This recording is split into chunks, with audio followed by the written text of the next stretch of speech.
여러분 안녕하십니까? 엄청난 국민 세금을 쓰며 굳이 용산으로 옮겨갔던 윤 전 대통령 부부가 오늘 서초동 자택으로 돌아갔습니다. 파면된 뒤에도 국민 세금으로 운영되는 한남동 전 관저에 머물면서 손님들까지 불러들이며 시간을 보낸 지 일주일 만인데요. 오늘 퇴거 과정에선 역시 국민 세금으로 급여를 받는 경호처 직원들이 무더기로 동원됐습니다. 또 윤 전 대통령이 중간에 차에서 내려 시간을 보내는 사이 마침 퇴근 시간을 앞두고 교통 통제로 인해 낭비되는 시간이 더 길어졌는데요.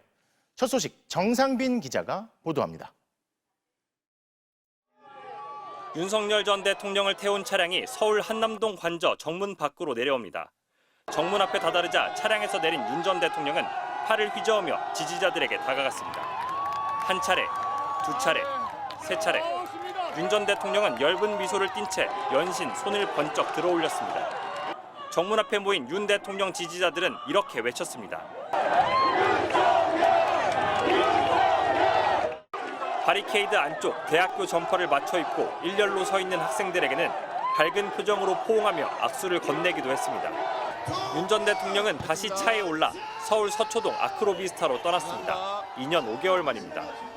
동선을 따라 차도는 모두 통제됐고 차량들은 지지자들에게 바짝 붙어 천천히 움직였습니다.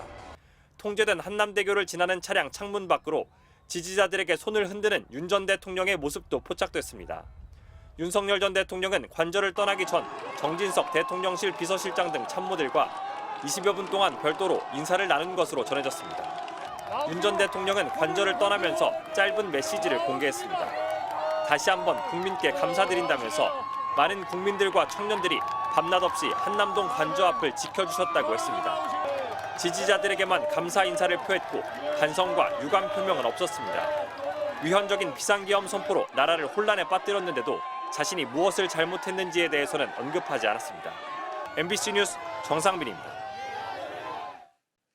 일주일을 걸려 관저를 비우고 나오는 윤 전 대통령은 지지자들 앞에서 무슨 연설이라도 하려는 듯 거듭 마이크를 찾았습니다.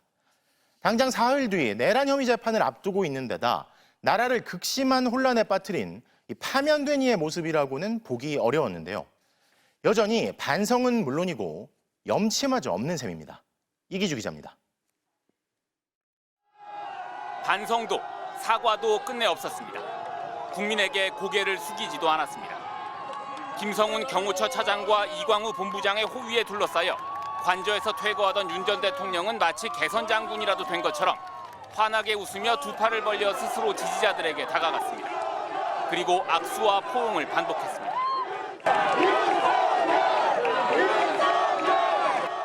지지자들이 윤석열을 반복해 외치자 선거 유세장에 온 대선 후보라도 된 것 마냥 주변을 둘러보며 웃음을 숨기지 않았고 지지자들을 향해 손가락 하나를 치켜 보이는 동작을 반복하는가 하면 대중 연설을 하려는 듯 마이크를 찾는 모습이 목격되기도 했습니다. 당장 다음 주 월요일부터 내란 우두머리 혐의로 재판을 받아야 하는 피고인 신분인데 반성과 자숙은커녕 차에 타기 직전까지 대통령실 직원에게 마이크가 있는지 재차 묻다가 경호원의 제지를 받았습니다. 윤 전 대통령은 차에 탄 뒤에도 창문을 내리며 지지자들에게 인사를 반복했는데 옆자리에 타 있던 김건희 여사 역시 관저를 퇴거하는 오늘까지도 자신을 둘러싼 각종 의혹에 대해 국민에게 고개를 숙이지 않았습니다. 관저 출발 약 10여 분 뒤 자택에 도착한 윤 전 대통령 부부는 지하주차장으로 직행하지 않고 또다시 1층 야외에서 차에서 내린 뒤 지지자들의 꽃다발과 포옹 세례를 만끽하는 모습을 보이기도 했습니다. 정치권에선 비난이 이어졌습니다. 민주당은 누가 보면 명예롭게 임기를 마치고 퇴임하는 대통령인 줄 알겠다며 자숙하고 법의 심판을 기다리라고 비판했습니다. 국민은 파면된 내란 수계 주제에 뻔뻔하게 상황 노릇을 하려던 윤석열의 후안무치에 분노하고 있습니다. 사저에서도 이런 행태를 반복한다면 그 죄값은 더욱 무거워질 것입니다. 개혁신당에서도 윤 전 대통령의 개선 장군 행세는 최소한의 사과를 기다리던 국민을 향한 조롱이자 우롱이다. 이번 대선에서 국민의 심판을 받을 것이다라는 쓴소리가 잇따랐습니다. MBC 뉴스 이기주입니다. 윤 전 대통령은 약 2년 5개월이죠. 886일 만에 파면된 전직 대통령의 신분으로 집에 돌아오게 됐습니다. 자택 앞은 온종일 지지자들과 취재진이 몰려 혼잡했는데요. 지금 상황은 어떤지 서초동 아크로비스타 앞으로 가보겠습니다. 자, 홍익표 기자. 그곳에 검찰 고위 인사를 비롯해서 현직들이 여러 명 살고 있는 걸로 전해지는데 설마 윤 전 대통령 지금은 그냥 집 안에 머물고 있겠죠? 그렇습니다. 윤석열 전 대통령은 오늘 오후 5시 반쯤 이곳 서초동 아크로비스타에 도착했습니다. 윤 전 대통령을 환영하겠다며 대규모 집회가 열리면서 한때 정문 앞이 통제되기도 했는데요. 지금 집회는 끝났지만 아직은 지지자들이 남아있는 상태입니다. 윤 전 대통령 부부는 현재 자택에서 휴식을 취하고 있을 걸로 보입니다. 서초동 아크로비스타는 윤 전 대통령이 관저에 입주하기 전 6개월간 출퇴근하기도 했던 곳인데 약 2년 5개월 만에 돌아온 셈입니다. 복귀한 윤 전 대통령을 맞이하는 입주민들 분위기는 다소 엇갈리고 있습니다. 건물 한편에 대통령 내외분 수고하셨다는 현수막이 걸려있는 모습도 볼 수 있었지만요. 한 주민은 윤 전 대통령을 환영하는 주민도 일부 있지만 모두가 그런 건 결코 아니라고 단호하게 선을 그었습니다. 그러면서 앞으로 이곳 주변에서 집회 소음 등이 심할 것으로 보여 걱정이 크다고 MBC에 밝혔습니다. 윤 전 대통령은 앞으로 최장 10년 동안 전직 대통령 수준의 경호를 받게 되는데 주상복합 건물에 40명 규모의 경호 전담팀이 머물 공간을 마련하는 것도 문제입니다. 여기에 입주민 불편 문제 등을 감안해 윤 전 대통령 부부가 추후 다른 장소로 거처를 옮길 거란 관측도 제기되고 있습니다. 당장 윤 전 대통령은 오늘 14일부터 시작되는 내란 혐의 형사 재판은 물론 수사기관으로부터의 소환 요구 등에 대비해야 할 걸로 보입니다. 지금까지 서초동 아크로비스타 인근에서 전해드렸습니다. 멀쩡한 청와대를 한사코 거부하며 엄청난 국민 세금을 들여 굳이 용산으로 옮겨갔던 윤 전 대통령 부부인데요. 불과 2년 5개월 동안에도 무속과 이 김건희 여사와 관련한 이전 공사 특혜 논란을 비롯해 수많은 의혹이 불거졌습니다. 용산 집무실도 한남동 관저도 12.3 내란 사태를 상징하는 곳인 탓에 차기 대통령이 들어가기는 쉽지 않아 보이는데요. 그동안 불거졌던 숱한 의혹과 논란을 신수아 기자가 정리했습니다. 좋아 빠르게 가 구호를 외쳤던 윤석열 전 대통령이 당선되자마자 추진한 건 청와대 이전이었습니다. 구중궁궐을 벗어나 이른바 용산 시대를 열 거라고 했습니다. 일단 청와대 경내로 들어가면 제왕적 권력의 상징인 청와대를 벗어나는 것이 더욱 어려워질 것이라고 생각합니다. 졸속 이전은 3년 임기 내내 논란의 중심이었습니다. 관저터를 고를 때부터 무속인이 개입했다는 의혹이 일었습니다. 대통령실은 천공 방문 의혹을 보도한 기자 등을 경찰에 고발하며 입막음을 시도했지만 뒤늦게 풍수지리가 백재권 씨가 육군 참모총장 공관에 방문했다는 사실이 확인됐습니다. 같은 값이면 명당을 좀 생각하고 들어가라 이 말입니다. 돌아오는 어떤 재물이나 성과가 겁나게 큽니다. 이전 공사에서도 잡음이 끊이질 않았습니다. 시공 능력이 의심스러운 업체가 김건희 여사와의 친분만으로 공사를 따냈다는 의혹이 일었고 관저 이전 공사를 수의계약으로 따낸 인테리어 업체는 김 여사의 코바나 컨텐츠 사무실 공사를 맡았던 21g이었습니다.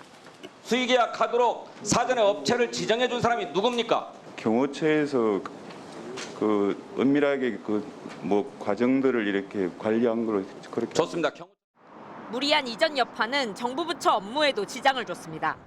졸지에 집을 내주게 된 외교부 장관은 외교 행사를 열기 위한 적절한 장소를 찾아 관저를 2번이나 옮기면서 세금이 중복 지출됐고 국방부와 합동참모본부도 연쇄 이동을 해야 했습니다.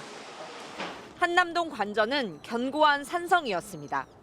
내란 우두머리 피의자는 대형 버스와 군용 기갑차 뒤에 숨었고 정당한 체포영장 집행까지 막았습니다. 윤 전 대통령 부부는 떠났지만 위헌적 친위 쿠데타의 상징이 돼버린 용산 대통령실과 한남동 관저. 이 공간을 어떻게 해야 할지 다음 대통령에게 큰 숙제로 남았습니다. MBC 뉴스 신수아입니다. 자, 그럼 윤석열 전 대통령 부부 수사를 해야 할 서울중앙지검으로 가보겠습니다. 자, 구나연 기자, 검찰이 우선 김건희 여사부터 조사할 거다 이런 관측이 나오고 있죠. 네, 수사 속도만 놓고 보면 검찰은 공천 개입 의혹 사건으로 조만간 김건희 여사를 부를 가능성이 높습니다.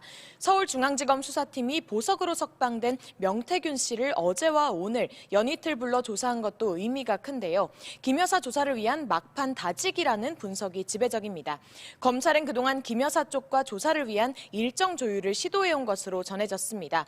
김 여사 측은 탄핵 심판이 진행 중이라거나 몸이 좋지 않다는 등의 이유로 확답을 피한 것으로 파악됐는데요. 최근에는 이사 문제 때문에 일정을 잡기 어렵다는 의사를 전한 것으로도 알려졌습니다. 하지만 오늘 서초동 자택으로 복귀하면서 그동안 제시해온 이런 이유들은 다 해소가 된 것으로 보입니다. 앞서 디올백 수수, 도이치모터스 주가 조작 의혹 수사 과정에서 검찰이 김 여사를 출장 조사해 이른바 황제 조사 논란이 있었죠. 검찰은 이번에는 김 여사를 검찰청사로 불러 조사하는 것 외에 다른 방안은 검토하지 않는 것으로 알려졌습니다. 검찰 관계자는 김 여사 직접 조사 빼고 주변인 조사는 마무리 단계라고 했는데요. 대선 국면이 본격화되기 전인 이달 안에 김 여사 조사를 시도할 가능성이 커 보입니다. 김건희 여사를 이달 안에 검찰청사로 부른다. 자, 윤 전 대통령 혐의가 여러 개잖아요. 검찰이 이제 직권남용 혐의로도 윤 전 대통령을 기소할 수가 있게 된 거죠. 네, 그렇습니다. 윤 전 대통령은 현직 대통령이 갖는 불소추 특권 때문에 내란 우두머리 혐의로만 재판에 넘겨진 상황인데요. 파면된 지금은 다른 혐의로 추가 기소가 가능해졌습니다. 우선 고려 대상은 비상계엄 과정에서 군경에 의무 없는 일을 하게 했다는 직권남용 혐의입니다. 검찰은 내란 우두머리 혐의와 직권남용 혐의를 별개의 범죄 행위로 봐서 추가 기소를 할지 하나의 범죄 행위로 보고 공소장을 변경할지 법리 검토 중인 것으로 알려졌습니다. 윤 전 대통령은 또 공천 개입 의혹으로 공직선거법과 정치자금법 위반 혐의도 받고 있고요. 경찰은 체포영장 집행을 경호처를 동원해 막았다고 보고 윤 전 대통령을 특수공무 집행 방해 혐의로 이미 입건했습니다. 해병대 최상병 수사 외압 의혹과 관련한 공수처 수사도 재개될 것으로 보입니다. 윤 전 대통령은 또 2021년 국민의힘 대선 후보 경선 토론회에서 김 여사의 도이치모터스 주가 조작 의혹과 관련해 넉 달 정도 맡겼는데 손실이 났다고 말해 허위사실 유포 혐의로도 고발됐는데요. 공직선거법 공소시효는 선거일 이후 6개월이라 당선자 기간 제외하면 4개월 정도 남았습니다. 검찰과 경찰, 공수처의 수사가 동시다발적으로 진행되고 이 과정에서 중요한 증거가 발견돼 혐의가 소명되고 증거인멸 우려 등이 있다고 판단되면 다시 구속될 가능성도 배제할 수 없어 보입니다. 지금까지 서울중앙지검에서 전해드렸습니다.